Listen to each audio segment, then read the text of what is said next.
7, 6, 5, 4, 3, 2, 1. Howdy, CROC Nation. Dr. Tommy and Ellie here with you with another amazing CROC podcast for our amazing cancer survivors / thrivers. On the other side of the computer screen, Angel Santana, Have Faith, Let It Begin. Angel, what a ride. If I could sum it up in one word, roller coaster. Is that 2 words? Roller coaster. I think it's 1 word, actually. I think you're good. Okay, because I had a mental block for a second. Roller coaster is exactly what I'm writing. But you want to know something, Dr. E? There's nothing better. There's nothing more sacred. There's nothing more purifying and inspiring than taking a moment to record another episode with you and the CROC Nation. You know, I have to tell you, Angel, I agree. It's been a rough couple of weeks on both sides of the glass. I mean, I know the kids are sick, Coxsackie virus, working and being mandated for extra hours and, you know, the personal stuff in my life. So it's been craziness. But you know what? For 30 minutes a week, we could sit here in our little man caves, in our little recording studios, and we could feel that we're making a difference in people's lives, that we could actually throw a life preserver to our amazing survivors out there. We really have to put them above our needs, and that's what we're here for. Absolutely. And what better way to do it than to kick things off with another episode? Again, huge apologies for both of us not really getting ourselves back into the swing. But you know what's great? We're honest. We're not trying to sugarcoat anything. We're human. Life happens, and it can happen to anyone. Absolutely, not a doubt. And then trust and transparency with our survivors is utmost in both of our minds, and we will never we'll never fake it. We're always going to tell you what's going on, what's real, and that's what you deserve. So without further ado, and enough apologies, I'd like to continue our little module on listening. Just to a little recap, last week we started the listening to our patients, to our survivors' family members, which was inspired by a wonderful woman whose husband was very sick with metastatic cancer. And, they came into the office and had a less than, satisfactory visit where really nothing was done. And despite pleading and trying to get across the observations that the wife had over the husband, which obviously she spends every minute of every day with him, wasn't getting through until finally the light clicked and we turned things around because of her, and it inspired this module. So today we're going to take another step in the healing direction of listening. This time, why our doctors don't listen to their nurses. And I'm going to use the nursing staff as a sort of as a symbol. It could be not just the nurses, but it's mainly the nurses, but could also be our physical therapists, our occupational therapists, our respiratory therapists, all the ancillary care people that take care of our beloved patients and our beloved survivors. So we're going to start with just a bit of a history. And I even wrote in our little synopsis that since the inception of time, right, since time immemorial, since there have been doctors or healers, and then there have been nurses that have carried out these orders, there really hasn't been that type of relationship where there's such a hierarchy, where there's such a stratification, of job descriptions, where you have the leader and you have the subordinate.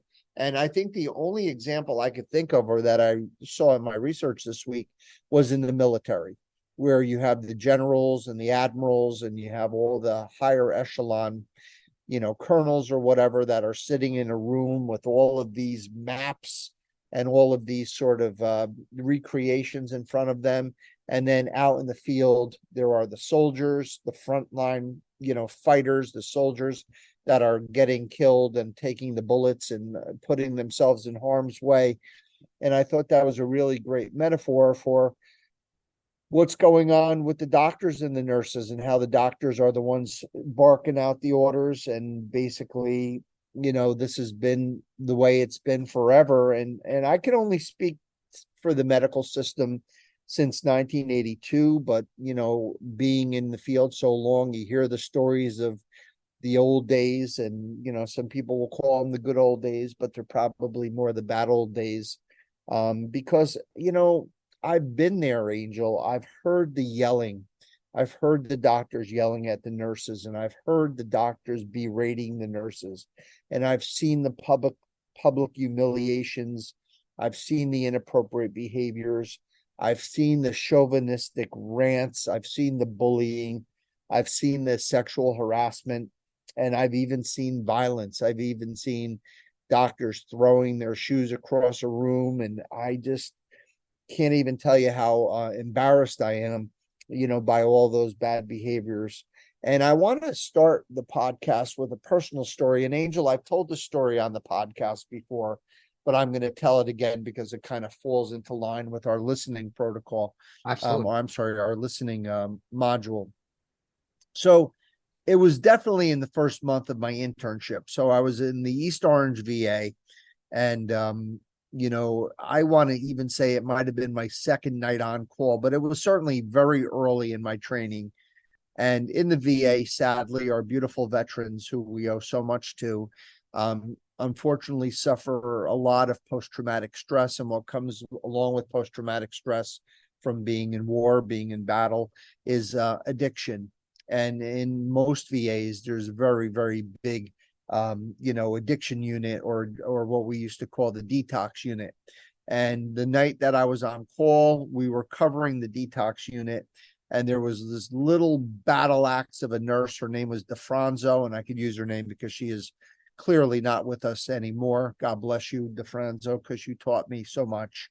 But DeFranzo was this VA nurse that was a VA nurse for decades. And here I am, Dr. Tom Iannelli, this newly minted doctor, this brand new intern, all fresh from, best medical school kind of graduate guy, and thought he knew everything. And I was exhausted. I mean, we're talking my second night on call, who's used to working 36 straight hours, right? And I get a call from DeFranzo, and she says, you better get up here. One of the vets is starting to go into the DTs, which is the delirium tremens. And, the job is you have to go up there, start an IV, get them hydrated, calm them down, and get some Librium in them as quickly as possible, because they're going to start to hallucinate, and they're going to start doing really bad things, and they're going to hurt themselves and get really sick.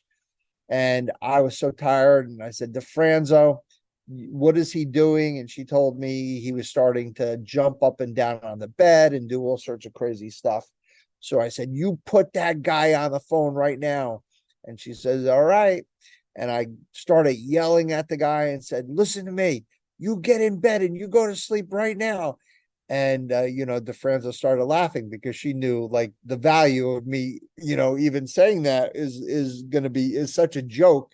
She knew that I had to get up there and I had to go do what I had to do. I had to do my work. I had to put the IV in. I had to hydrate this guy. I had to zonk him out. I had to put him on benzodiazepines and blah, blah, blah, blah, blah.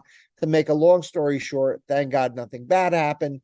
But the next morning at 7 a.m., I get called into the chief resident's office, and I sure took it, deservedly so, for not listening to Nurse DeFranzo, because that guy could have really, he started having a seizure and blah, blah, blah. And it could have been prevented, and that was my bad. And it was from that night, Angel, and it's kind of cute telling these stories, that happened so many years ago, brings back memories. But that was such a sentinel event in my life with Nurse DeFranzo, and how valuable a resource our nurses are. And had I listened to her, had I heard what she was saying, had I respected and trusted her knowledge and experience, that poor vet would not have had the night that he had. So the good news, Angel, is that it only took one lesson to scare the living crap out of me.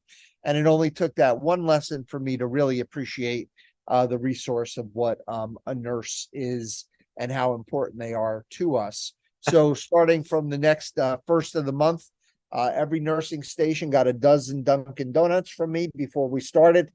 And I just made sure that I never, ever, ever made that mistake again. But let's do a quick rewind as far as just basic listening skills and why doctors don't have them. And we talked a little bit about our training. We have that observational training where we really are trained to evaluate situations really fast and to be really looking and being keen observers. We also have the secret knowledge of a secret fraternity, secrets of life and death, which kind of give us a little bit of an arrogance. We also are learning, we are learning through stamina and focus training. We're up and we're treating for hours and hours and hours. And this creates an arrogance or a superiority, and even this overconfidence where we think we're better than others. We think we're better than the nurses. We think that we're smarter than the nurses. We think that we're absolutely whatever we think is the best thought. There shouldn't be any other thoughts. There's also the time constraints. We're, basically constantly seeing and putting out fires, and there's just not enough time in the day for us to be able to see everything. And we have a bunch of preconceived ideas. Because of this arrogance, we think that our answers are the only answer.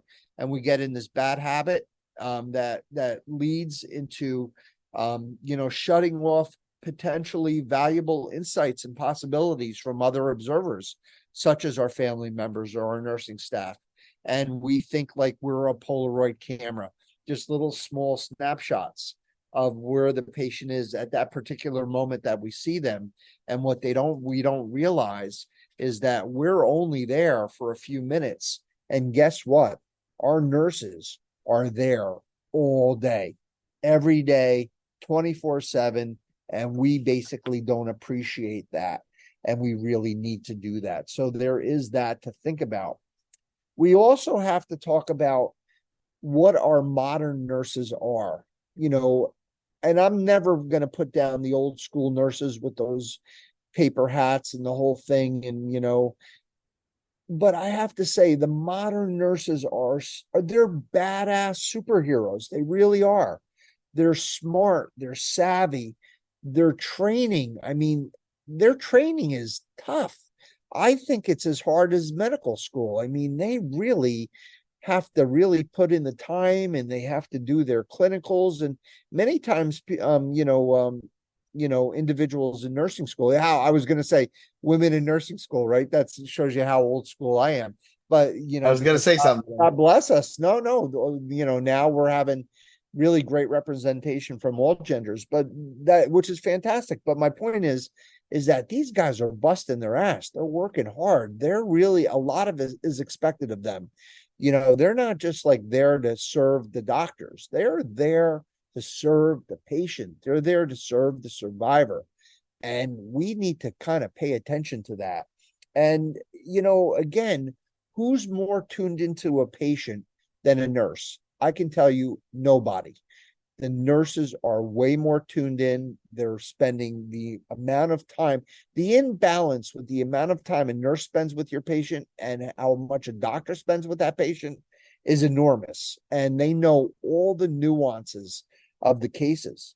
And, I have to say, there is also a hole in our training as physicians, because there's really no formal training.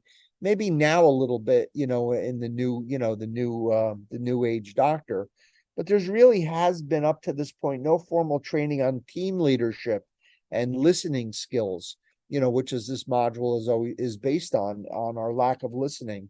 And we talked a little bit last week about physician burnout and our time constraints. So as far as I'm concerned, very important podcast.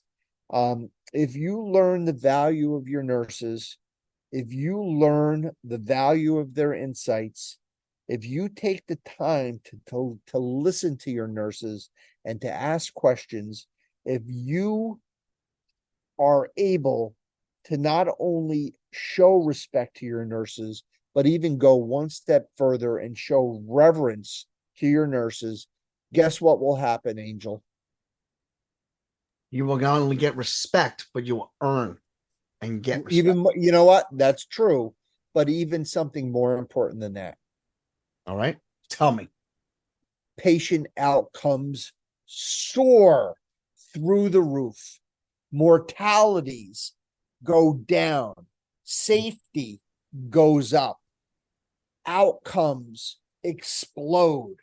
Survivors, thrivers do better when doctors and nurses are integrated.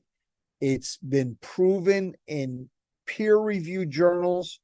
In the we're going to talk a little bit next week about magnet programs for nurses.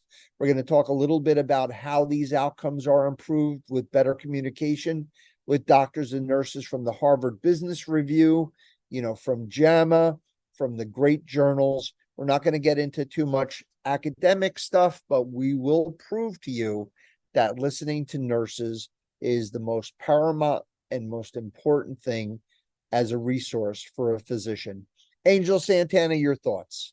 I think when it all comes down to it, it always, this entire project that we've done always goes back to the similarity of the one thing we always talk about, and that's patient care. It's all about the patient. Yes. And patient-centric, patient-centered.